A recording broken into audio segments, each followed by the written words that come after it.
तीन जादुई झरने। मंदिर की सीढ़ियों से एक बूढ़ी औरत गिर गई थी। तभी उसका बूढ़ा पति रमेश, जो कि अपाहिज था, वो व्हीलचेयर पर बैठकर मदद की गुहार मांग रहा था। अरे अरे कोई तो देखो, मेरी पत्नी को क्या हो गया। अरे कोई संभालो उसे। मेरे अपाहिज जैसे आदमी की मदद करो। मेरी पत्नी को कोई हॉस्पिटल ले जाओ। अरे अरे बाबा, आप परेशान मत होइए, मैं आपकी पत्नी को हॉस्पिटल ले चलती हूँ। शुक्रिया बेटा, जल्दी से ले चलो। बाबा परेशान मत होइए, दादी अम्मा बिल्कुल ठीक हो जाएंगी। तभी दोनों माँ बेटी एक ऑटो में उन बाबा और उनकी पत्नी को हॉस्पिटल ले जाती हैं, जहाँ डॉक्टर उस बुढ़िया के ऑपरेशन के लिए लाखों रुपए मांगता है। तो रुक्मणी कहती है, डॉक्टर साहब पैसों की बिल्कुल भी चिंता मत कीजिए, जितना चाहिए मैं उतना दूंगी, बस आप अम्मा जी को ठीक कर दीजिए। ठीक है। ऐसा बोलकर रुक्मणी पैसों से भरा बैग डॉक्टर को इलाज के लिए देती है। ऑपरेशन होने के बाद डॉक्टर बाहर आकर कहता है, मुबारक हो, अम्मा जी बिल्कुल ठीक है, उनका ऑपरेशन अच्छे से हो गया। पर मुझे आप कुछ जानी पहचानी लग रही हैं। आप तो वही औरत है ना जो कुछ समय पहले इस हॉस्पिटल में आई थी, और आप पर बिल्कुल भी पैसे नहीं थे, तो आज कहां से आई? और इतने पैसे कि आपने इन बाबा की मदद कर दी? डॉक्टर साहब, ऊपर वाले के खेल निराले हैं, उनकी कृपा से आज सब कुछ है मेरे पास, इसलिए मैं दोनों हाथ से मदद करती हूँ। ये तो बहुत अच्छी बात है। तभी अपनी व्हील चेयर चलाकर वो बूढ़ा रोते हुए हाथ जोड़कर कहता है, अरे बेटी, बहुत बहुत शुक्रिया। मैं तुम्हारा एहसान कैसे चुकाऊंगा समझ नहीं आ रहा। अरे बाबा ऐसा कुछ मत कहिए, बस मुझे अपनी बेटी समझिए, ये मेरा फर्ज था। गुंजन बेटा, बाबा को खाना खिला दो, बहुत देर से कुछ खाया नहीं है उन्होंने। जी माँ। अपनी माँ की बात सुनकर गुंजन अपने हाथ से उन बाबा को खाना खिलाती है। आखिर डॉक्टर ऐसा क्यों कह रहा था कि उनके पास एक वक्त बिल्कुल पैसा नहीं था, और आज रुक्मणी दोनों हाथों से मदद कर रही थी। आखिर उस पर इतने सारे पैसे कहां से आए, और इस आधी अधूरी बात की पूरी सच्चाई क्या है, ये जानने के लिए हमें कुछ समय पीछे जाना पड़ेगा, जहां रुक्मणी ब्लड कैंसर से पीड़ित 6 माह से थी और बिस्तर पर पड़ी थी। कभी भी उसे खून की उल्टियां हो जाया करती थी। पति पहले ही एक दुर्घटना में गुजर चुका था। वहीं रुक्मणी की 9 साल की बेटी गुंजन अपनी माँ को ऐसी हालत में देखकर अक्सर बेचैन रहा करती थी। शाम को वो फिर अपनी साड़ी का पल्लू पकड़कर खांसती है तो कुछ रक्त की छींटें पल्लू पर आ जाती। हे भगवान, बचा ले मुझे, मेरी बेटी को मुझसे दूर मत कर देना। ऐसी बीमारी देकर मेरी छोटी सी बच्ची को कौन पालेगा। माँ, मैं आपको ऐसे नहीं देख सकती। आपके मुंह से खून क्यों निकलता है? आप बेहोश भी हो जाती हैं, आपके हाथ पैर कांपते हैं, तुम मुझसे देखी नहीं जाती। बेटा मैं समझ रही हूँ तेरे ऊपर क्या बीत रही है। तू मेरे बारे में बहुत सोचती है कि मेरे साथ क्यों हो रहा है ये सब। मेरी बीमारी ऐसी है कि ये मुझे ले डूबेगी एक दिन। नहीं माँ, ऐसा मत कहो, मैं आपको ऐसे हालत में नहीं देख सकती, मुझे छोड़कर मत जाना कभी। बेटा, हम पर इतने पैसे नहीं है कि मेरा इतना महंगा इलाज हो सके। बहुत लाखों रुपए चाहिए, और इलाज हो भी जाए तो जान बचना मुश्किल है। खांसते हुए रुक्मणी फिर खून की उल्टी करती है। अपनी माँ को ऐसा कहकर गुंजन किसी ऑटो वाले के हाथ जोड़कर हॉस्पिटल ले आती है, जहाँ गुंजन रोते हुए उसी डॉक्टर के आगे हाथ जोड़ती है। डॉक्टर अंकल, मेरी मम्मी की तबीयत बहुत खराब है, आप उनको देखो ना, ठीक कर दो उनको। बार बार उल्टी आती है खून वाली, खांसती है मम्मी। अरे बेटा, ऐसे इलाज नहीं होता, फॉर्म भरना होता है, पैसे चाहिए, टेस्ट होंगे। मैं टेस्ट तो फ्री कर दूंगा, पर आगे के इलाज के पैसे देने होंगे। डॉक्टर अंकल, कितने पैसे चाहिए? ठीक तो हो जाएंगी ना? टेस्ट के बाद बताता हूँ बेटा। वो डॉक्टर रुक्मणी का टेस्ट कर लेता है और रिपोर्ट आने के बाद कहता है, बेटा रुक्मणी के ठीक होने के चांस हैं, पर इसके लिए एक बहुत बड़ा ऑपरेशन होगा, जिसके कम से कम 25 लाख रुपए लगेंगे। प्राइवेट हॉस्पिटल है ना। डॉक्टर साहब, आपने मेरा फ्री टेस्ट करके मुझे थोड़ी देर राहत देकर इंजेक्शन लगा दिया, उसके लिए बहुत शुक्रिया, पर मेरे पास इतने पैसे नहीं हैं। चल गुंजन बेटा, यहाँ से चल। दोनों माँ बेटी परेशान होकर बाहर आ जाती हैं। तभी अपने आंसू छुपाते हुए गुंजन मंदिर में जाकर प्रार्थना करती है, हे भगवान, मम्मी को ठीक कर दो, हम पर इतने पैसे नहीं है, कोई चमत्कार कर दो भगवान जी। तभी उस शिव मूर्ति में से शिव जी बूढ़े व्यक्ति बनकर प्रकट होते हैं और कहते हैं, बेटा आंखें खोलो, तुम बहुत परेशान हो। मेरे पास एक ऐसा रहस्य है जिससे तुम्हारी माँ बिल्कुल स्वस्थ हो सकती हैं। कैसा रहस्य बाबा? बेटी, यहाँ एक पहाड़ी है जहाँ से 3 जादुई झरने निकलते हैं। एक सोने का जिसमें सोना बहता है, एक साधारण झरना, तीसरा चमकते हीरों सा बहता झरना जिसमें हीरे बहते हैं। अगर तू उसमें से सिर्फ साधारण पानी लाकर बिना लालच के अपनी माँ को पिला देगी तो तेरी माँ बिल्कुल निरोगी हो जाएगी। लेकिन लालच किया तो तेरी माँ की जान भी जा सकती है। अब ये तुझे तय करना है। बाबा आप फिक्र मत कीजिए, मैं अपनी माँ को जरूर बचाऊंगी। मुझे ये रहस्य बताने के लिए शुक्रिया। आयुष्मान भव बेटी। तभी गुंजन अपनी माँ को घर में बिठाकर उस ऊंची पहाड़ी पर चली जाती है जहाँ 3 झरने वाली नदी बह रही थी। वहां पहुंचते पहुंचते उसके पाँव में कंकड़ चुभ जाते हैं और छाले भी पड़ जाते हैं। वो चमकती हुई झरने को देखकर कहती है, बाप रे बाप, ये तो जादुई 3 झरने बड़े ही चमक रहे हैं।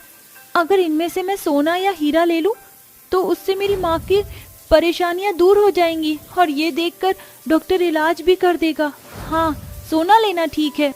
गुंजन ऐसा कहकर सोने के पानी में से सोना लेने वाली होती है कि उसे उन बाबा की याद आ जाती है और वो कहती है, नहीं नहीं, मैं ये क्या कर रही थी। अगर मैं लालच करके सोना लूंगी तो माँ की जान को खतरा होगा, और यदि सोना देकर माँ का इलाज करा लिया तो कोई गारंटी नहीं कि वो 100% ठीक हो जाएंगी, जबकि जादुई पानी से माँ बिल्कुल ठीक हो जाएंगी। हे जादुई झरने, मुझे माफ करना, मैं आपका सिर्फ साधारण पानी लेना चाहती हूँ। ऐसा कहकर उसे हीरे और सोने के जादुई झरने अपनी ओर बुलाते हैं, लेकिन गुंजन दृढ़ निश्चय होकर सिर्फ साधारण पानी लिए जब जाने लगती है तो नदी में से एक देवी प्रकट होकर उससे कहती हैं, गुंजन बेटी, मैं तुम्हारी दृढ़ संकल्प से, तुम्हारे नेक दिल से अत्यंत प्रसन्न हूँ। तुमने इन तीनों जादुई झरने में से सिर्फ साधारण पानी लेना जरूरी समझा, इसलिए मैं तुम्हें सोने और हीरे के झरने से कीमती आभूषण ले जाने की इजाजत देती हूँ। इन्हें बेचकर तुम अपनी अच्छी जिंदगी बिता सकती हो। शुक्रिया देवी नदी। ऐसा कहकर सोने के झरने से सोना और हीरे के झरने से बेशुमार कीमती हीरे निकलकर और साधारण पानी लिए गुंजन अपने घर पहुंच जाती है और वो पानी अपनी माँ को पिला देती है, जिसे पीते ही रुक्मणी बिल्कुल स्वस्थ, निरोगी, रूपवती हो जाती है और अपने चेहरे को छूकर कहती है, अरे मैं तो बिल्कुल ठीक हो गई और मेरी जाइयां भी चली गई। मेरी बेटी, तूने मुझे ठीक कर दिया। सब बेटे की दुआ मांगते हैं, पर मैं कहती हूँ कि सबको तुझ जैसी बेटी ही मिले। गुंजन बेटी, तूने ये कैसे किया? तुझ पर इतना सारा सोना और हीरे कहाँ से आए? तभी गुंजन अपनी माँ को वो सारी बातें बताती है, जिसके बाद वो कहती है, बेटा, भगवान ने हमें जादुई रहस्य दिया है जिसे हम किसी को बांटेंगे नहीं, लेकिन इससे सभी गरीब लोगों की मदद करेंगे। पहले मंदिर जाकर सबको उनकी जरूरत की चीजें देते हैं, फिर हम खाना खाएंगे। ठीक है माँ। रुक्मणी उन सोने और हीरों को सुनार को जाकर बेच देती है, जिसके बदले उसे ढेर सारे पैसे मिलते हैं और उन पैसों से वो बहुत सारे खाने का भंडारा करती है, जिससे गरीब व्यक्ति अपनी भूख मिटाता है और गुंजन सभी को कंबल बांटती है। बहन, भगवान तुम्हारा भला करे, तुम्हें और तुम्हारी बेटी को स्वस्थ रखे, जैसे तुमने सबको खाना और कंबल बंटवाए हैं। शुक्रिया, और खा लीजिए। तभी वहाँ एक बुढ़िया गिर जाती है और एक अपाहिज बुढ़ा अपनी पत्नी के लिए रोता है। रुक्मणी कहती है, बाबा परेशान मत हो, ये आपकी पत्नी जरूर ठीक हो जाएंगी। मैं अभी हॉस्पिटल ले जाती हूँ। ऐसा बोलकर रुक्मणी अपनी बेटी को लिए उन दोनों को हॉस्पिटल लेकर पहुंचती है, जहां कुछ घंटों में अच्छे से उन अम्मा का ऑपरेशन हो जाता है और वो वही डॉक्टर होता है जिसने उसके फ्री टेस्ट किए थे। तभी पैसों की गड्डी देकर और उन्हें उनके घर छोड़कर रुक्मणी कहती है, बाबा, अम्मा, आप दोनों को फिर कभी पैसों की जरूरत हो तो बेझिझक अपनी बेटी को बुला लेना। अच्छा, अब मैं चलती हूँ, छोटी को खाना भी खिलाना है।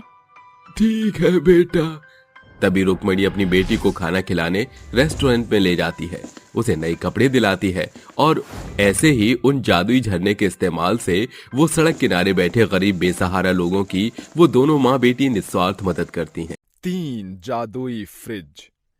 विपुल, अपनी छोटी बहन का ख्याल रखना। मैं और बाबूजी भट्टी पर काम करने जा रहे हैं। अम्मा, शाम को आते वक्त मेरे लिए बाजार से बिकने वाली ठंडी छेने की मिठाई लेते आना। अम्मा सांझ को आते वक्त मिठाई जरूर लाएगी। ऐसा कहकर रमैया भट्टी की ओर बढ़ जाती है। रमैया और सारंग सबेर से सांझ तक ईंटों की भट्टी में भयानक तपिश को सहकर, बड़े ही चुनौतियों को सहकर 2 वक्त की भूख का भोजन जुटाते हैं। देर सांझ दोनों जब भट्टी से घर लौट ही रहे होते हैं कि अचानक तेजी से आ रही एक ट्रेन से उनकी मौत हो जाती है। आखिरकार दोनों बच्चों के सर से बड़ों का साया उठ ही जाता है। विपुल भैया, माँ बाबूजी हमको छोड़कर भगवान जी के पास क्यों चले गए? अब क्या उनके बगैर हम भी भूखे मर जाएंगे? अरे नहीं परी, तेरे भैया के रहते तुझे भूखा नहीं रहना पड़ेगा। मैं तेरे लिए खाना लेने जा रहा हूँ, तू मेरा इंतजार करना। विपुल घनघोर जाड़े में ठिठुरता हुआ काम की तलाश में निकल जाता है। तभी उसकी नजर एक अनाज के कारखाने में जाती है, जहाँ का मालिक मक्खन सिंह होता है। सेठ जी, कुछ काम दे दीजिए। अरे बच्चे, होशो हवास में तो है तू? तुझसे काम करवा कर मुझे बाल मजदूरी के केस में अंदर जाना है क्या? है? चल। ऐसा ना कहिए सेठ जी, मेरी छोटी बहन भूख से बिलबिला रही है। 2 दिन से उसके पेट में खाने का एक दाना भी नहीं पड़ा है। मैं आपके पाँव पड़ता हूँ सेठ जी, मुझे काम दे दीजिए सेठ जी। विपुल को ऐसा गिड़गिड़ाते देखकर मक्खन सिंह भाव विभोर होकर उसे काम दे देता है। बहन की भूख के चलते विपुल अपने बलबूते से बढ़कर भार उठा रहा था। वो अनाज की बोरी उठाकर उसे गोदाम में रखता है, जिसके बदले उसे 50 रुपए मिलते हैं। शुक्रिया सेठ जी, अब मुझे परी के लिए खाना लेकर जाना होगा। कुछ देर बाद, देखो परी, तुम्हारे भैया तुम्हारे लिए खाना लेकर आ गए हैं। आओ आओ, मैं तुम्हें खाना खिलाता हूँ। अपनी भूख मार कर विपुल सारा खाना परी को खिला देता है। अरे भैया, खाना तो बहुत ही लाजवाब था, मजा आ गया। समय गुजरता है। विपुल को जब काम के अवसर दिखते तो मेहनत मजदूरी करके मिले हुए चंद पैसे से परी का पेट भरता और काम ना मिलने पर मंदिर से भीख मांगकर उसे खिलाता। फिर एक दिन, भैया, आपको पता है मेरी सहेली रूपल के घर फ्रिज है। वो रोजाना स्कूल में ठंडा ठंडा पानी पीकर मुझे ललचाती है। काश कि हमारे पास भी फ्रिज होता। ये सुनकर विपुल मन में कहता है, मेरे पास तो खाने को भी एक फूटी कौड़ी नहीं होती। ऐसे में मैं अपनी बहन की फ्रिज की ख्वाहिश को कैसे पूरा कर पाऊंगा? बात को बदलना ही बेहतर है। चलो परी, आज हम दोनों भाई बहन गेंद खेलते हैं। दोनों भाई बहन गेंद खेलने लगते हैं। तभी अचानक तेज रफ्तार से गेंद एक घर में जा गिरती है। भैया, हमारी गेंद तो उस घर में जाकर गिर गई। अब हम कैसे खेलेंगे? परी, इसमें चिंता की क्या बात है? चलो हम उस घर में चलकर अपनी गेंद खोज लाएंगे। दोनों भाई बहन जैसे ही बंद पड़े घर के भीतर आते हैं तो दीवार के किनारे उन्हें नीले, पीले और लाल रंग के 3 फ्रिज रखे दिखाई देते हैं। इस घर के भीतर तो धूल ही धूल है, कितने बरसों से बंद पड़ा है। भैया ये देखो, यहाँ तो हूबहू वही फ्रिज है जैसा रूपल के घर था। परी, फ्रिज का रख रखाव करने वाला कोई नहीं, इसको अपने घर ले जाते हैं।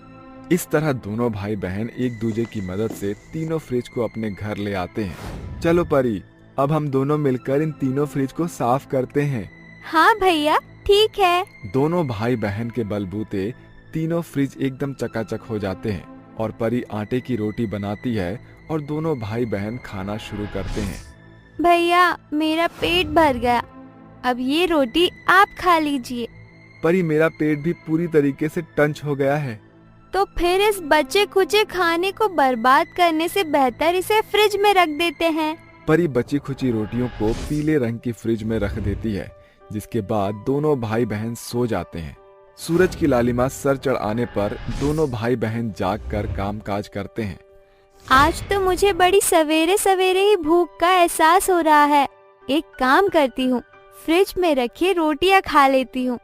जैसे ही परी फ्रिज खोलती है तो वो देखती है कि वो रोटी सोने में बदल चुकी है। ये रात की रखी रोटी सोने की रोटी बन गई है।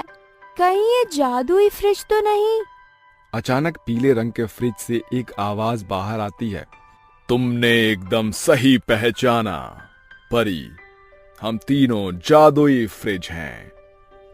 चलो परी, हम इस जादुई फ्रिज में कुछ रख कर देखते हैं, जिससे पता चले कि जादुई फ्रिज है भी या नहीं।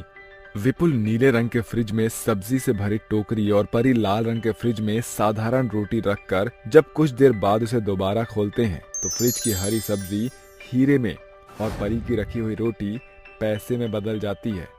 देखो परी, ये तीनों तो सचमुच में हीरा, सोना और पैसे देने वाली जादुई फ्रिज है। ए जादुई फ्रिज, हमें अपनी पुख्ता पहचान दो। अचानक तीनों जादुई फ्रिज हीरे, सोने और पैसे के फ्रिज में बदल जाता है और दरवाजे के भीतर कुछ खनकने लगता है। अरे परी, इस पीले रंग के फ्रिज से सिक्कों की खनक सुनाई दे रही है, चलो इसे खोलते हैं। जैसे ही दोनों भाई बहन फ्रिज के दरवाजे को खोलते हैं तो तीनों फ्रिज से बेशुमार हीरा, पैसा और सोना बरसने लगता है, जिसे देखकर उनका चेहरा खुशी से खिल उठता है।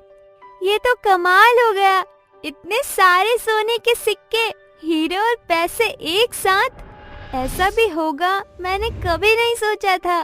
जानती हो परी, इनका मूल्य मूंगों से बढ़कर है। इन्हें बेचकर हमारे जीवन की काया पलट हो जाएगी और इससे हमारी मड़ई महल में बदल जाएगी। मैं आज ही इन्हें भले दाम में बेच कर आऊंगा। विपुल सारे सोने को सुनार, हीरे को जौहरी के हाथ बेच देता है, जिसके बदले में उसे बहुत आयत पैसे मिलते हैं। अब दोनों भाई बहन आलीशान से घर की नींव रखकर रहने लगते हैं। फिर एक दिन, परी, इन तीन जादुई फ्रिज ने हमें घनघोर गरीबी और कमी घटी से उबारा है। क्यों ना हम फ्रिज की एक थोक दुकान खोलकर अपनी भुजाओं के बलबूते भूख मिटाएं। हाँ भैया, आपकी सोच तो बड़ी बेहतर है और इस जादुई फ्रिज से हम गरीब की मदद करेंगे। दोनों भाई बहन अपने इस सोच को साकार करते हैं। धीरे धीरे सफलता उनकी दुकान के कदम चूमने लगती है। इस बीच दोनों भाई बहन बड़े हो जाते हैं। परी, वक्त आ चुका है जब हमें अपने व्यापार को बेहतर आयाम देना चाहिए। हमारे पास तो 3 जादुई फ्रिज हैं, जिसे हम कभी भी अपनी जरूरत को पूरा कर सकते हैं। क्यों ना हम फ्रिज बनाने का कारखाना खोल ले, उससे बेरोजगारों को काम के अवसर मिलेंगे। हाँ भैया, अगर हम भाई बहन के इस कदम से किसी गरीब के घर का चूल्हा जलता है तो ये बड़े आनंद की बात है, मगर इसके लिए हमको बहुत आयत पैसे चाहिए। जब जादुई 3 फ्रिज हैं पास तो चिंता की क्या है बात।